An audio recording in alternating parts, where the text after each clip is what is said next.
Kita tidak lagi melihat orangnya siapa, track recordnya seperti apa, kerjanya bagaimana, pengalamannya bagaimana. Yang penting dia anak presiden, dia menantu presiden, dia ipar presiden. Kita dukung, kita calonkan. Saya kira berat di republik ini berdemokrasi kalau caranya begitu. Kasihan juga rakyat.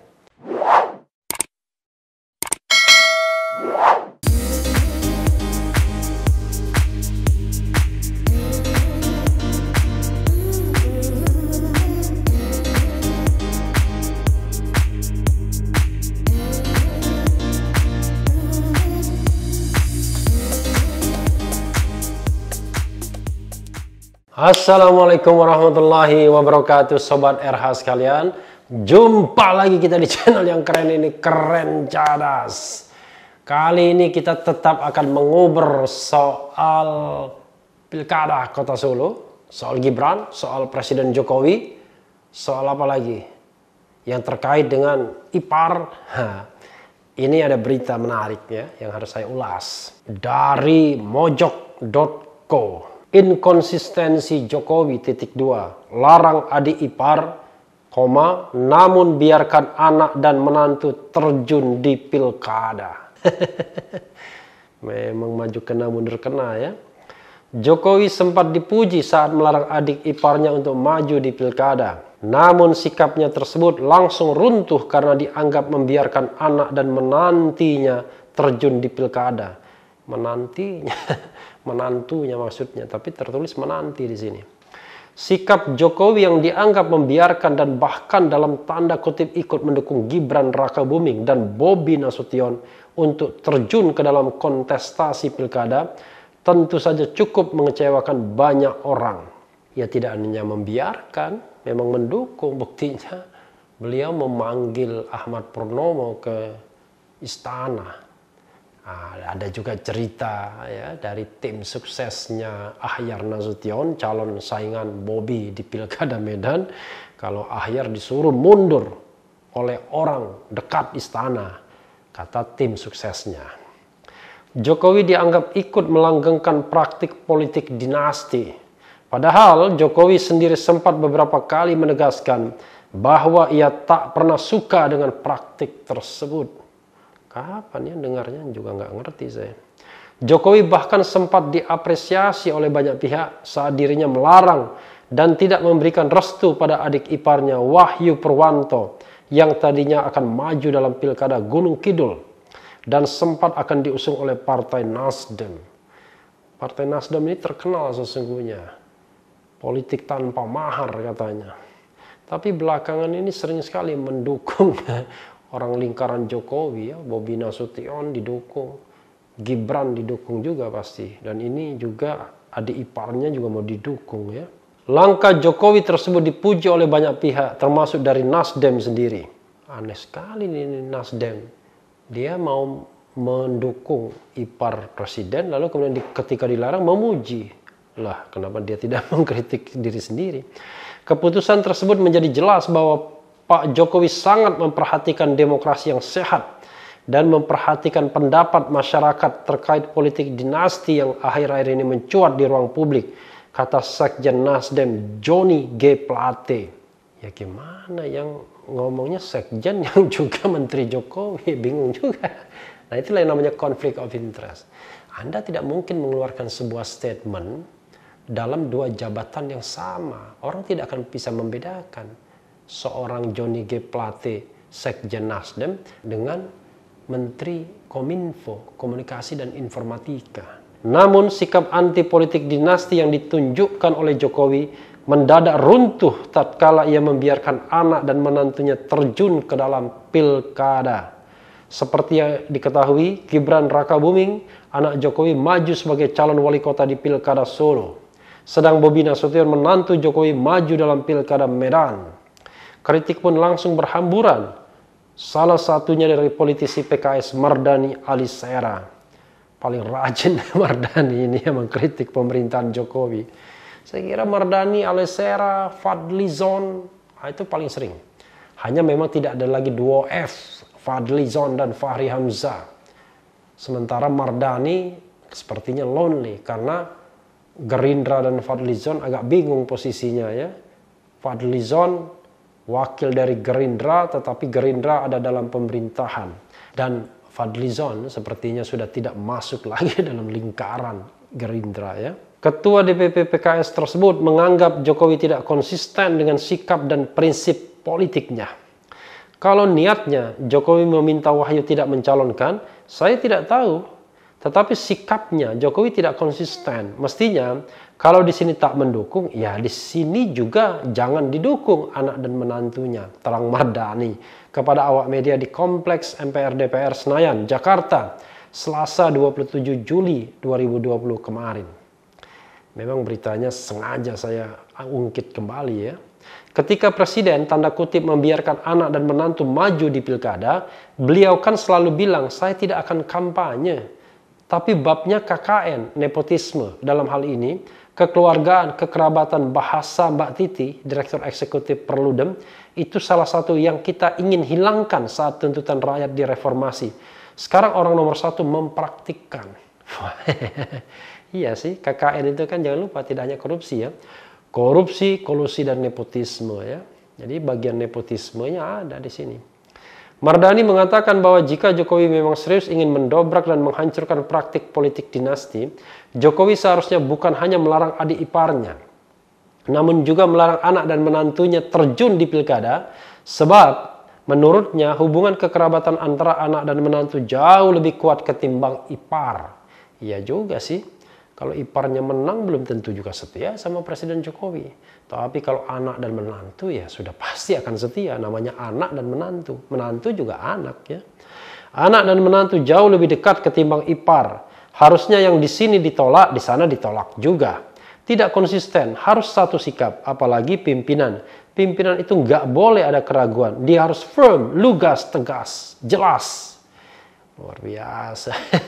Mardhani. Menjadi presiden memang susah. Namun terkadang menjadi konsisten itu jauh lebih susah. Jokowi sudah membuktikannya. Ada ujungnya juga ya pakai ya. Luar biasa ya. Ya memang masalahnya adalah inkonsistensi ini terjadi karena satu soal saja. Yaitu Presiden Jokowi sudah membiarkan anak dan menantunya maju. Lalu ketika kemudian Nasdem mengelus-elus ipar Presiden Jokowi melarang dikritik, membiarkan apalagi dikritik juga karena sudah sikap dasarnya. Kausa primanya adalah ketika Gibran maju. Setelah Gibran ditambah Bobi lagi. Jadi untuk yang lainnya, mungkin adik ipar, kakak ipar, Pak D dan lain sebagainya, tidak menjadi penting lagi apakah akan dilarang atau disuruh. Kalau dilarang tetap dikritik, disuruh juga tetap dikritik. Tapi yang saya soroti juga kemiskinan partai politik. Miskin sekali partai politik terhadap regenerasi partainya masing-masing. Kadang-kadang membingungkan. Gibran dan Bobi misalnya sudah jelas bahwa yang bersangkutan adalah mendaftar sebagai kader PDIP. Which is the ruling party. Partai Presiden Jokowi. Ngapain partai-partai lain beramai-ramai mendukung ya? Bahkan Golkar mendukung terlebih dulu sebelum PDIP mendukung.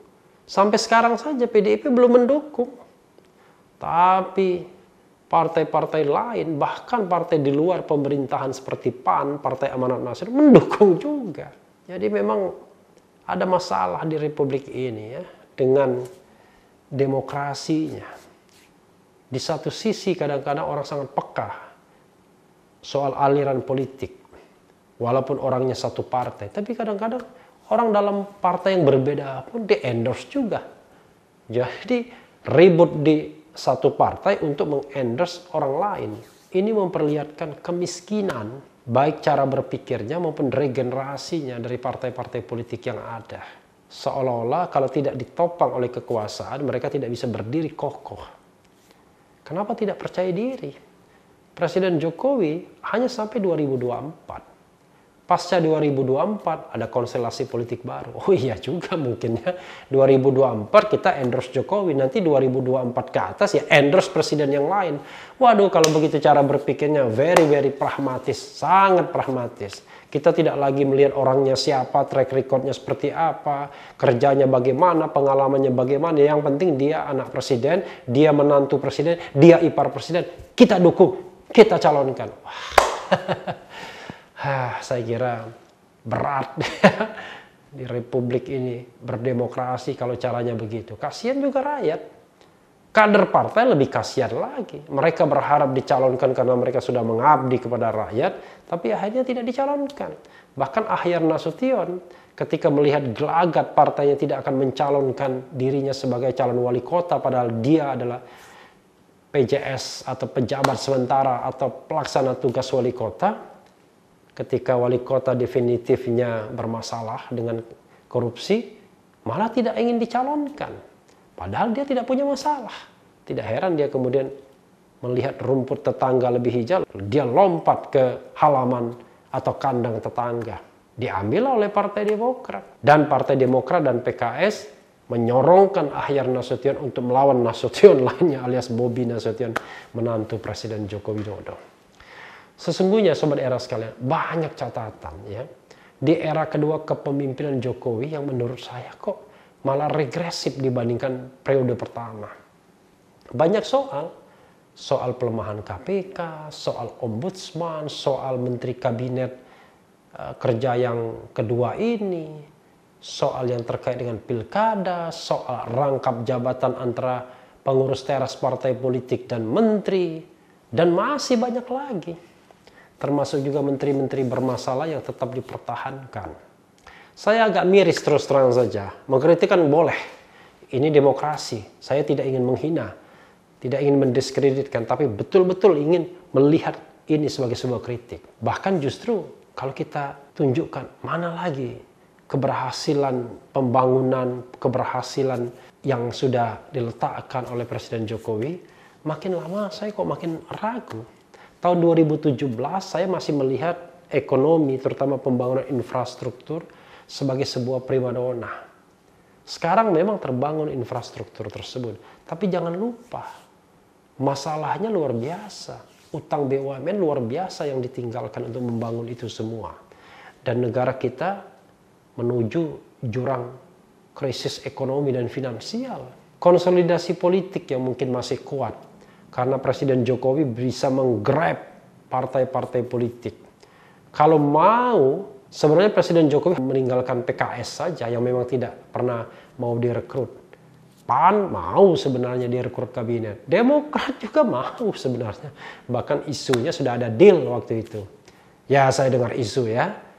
Tidak tahu Allahu alam kebenarannya. Karena kalau kita hanya mendasarkan diri pada isu ya susah juga. Tapi yang jelas ada kemauan.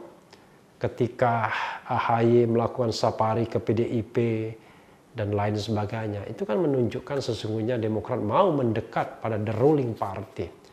PKS saja yang tidak mau mendekat, walaupun Sohibul Iman sendiri sebagai ketua umum PKS atau presiden PKS tidak bersikap garang terhadap Presiden Jokowi. Yang garang itu kan justru Fahri Hamzah yang akhirnya pindah ke Gelora. Nah sekarang setelah Fahri Hamzah tidak ada lagi, ada Mardhani Alisera, pentolan 2019 ganti presiden. Jadi sebenarnya saya ingin bicara tentang satu aspek leadership yang barangkali pernah atau sempat dilupakan Presiden Jokowi, yaitu leading by example, memimpin dengan memberikan contoh. Jadi perkataan itu tidaklah sekuat atau setajam contoh yang diberikan.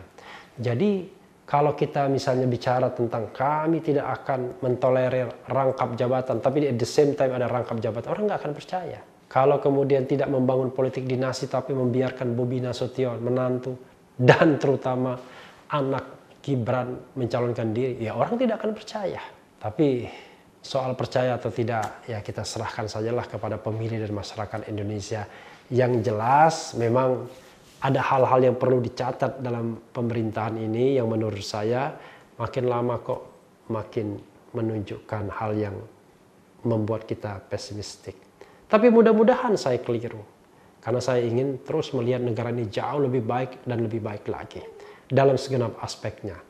Dan yang paling penting adalah tetap di channel ini, karena di channel ini Anda akan dirayu, ditipu, dibaperin, dicecar, diuber pula di jalur khusus. Karena channel ini adalah channel yang mengancam, memeras, dan membenci. Jangan lupa subscribe, like, comment, and share. Ciao!